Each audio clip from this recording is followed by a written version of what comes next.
Hyvät ystävät, arvoisat päättäjät, tämä on veret seisauttava kertomus veden tuhlauksesta ja siitä, miten Energo pistää stopin törsäykselle.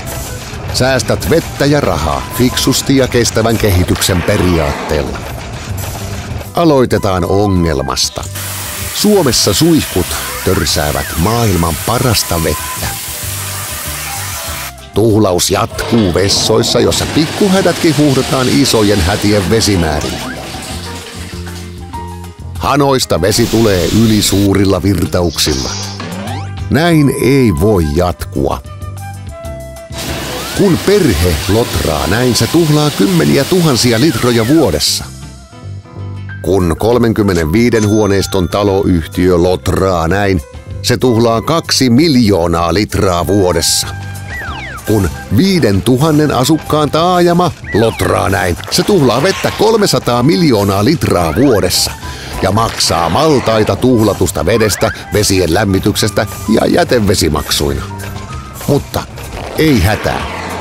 Meillä on ratkaisu. Energo pistää stopin törsäykselle ja pienentää vesimaksuja vähintään 1/4, joskus jopa puolet. Näin helppoa se on.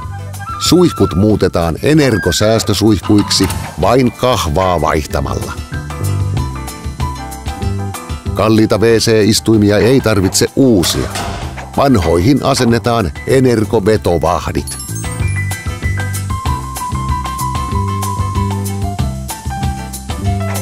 Hanoihin vaihdetaan Energo-poressuuttimet.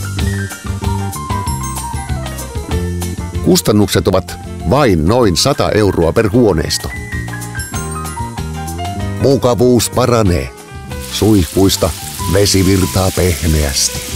Vessat huuhtelevat hädät koon mukaan. Hanoista vesi juoksee viisaasti. On erokasta, eikö totta? Ja nyt tarkkana siellä.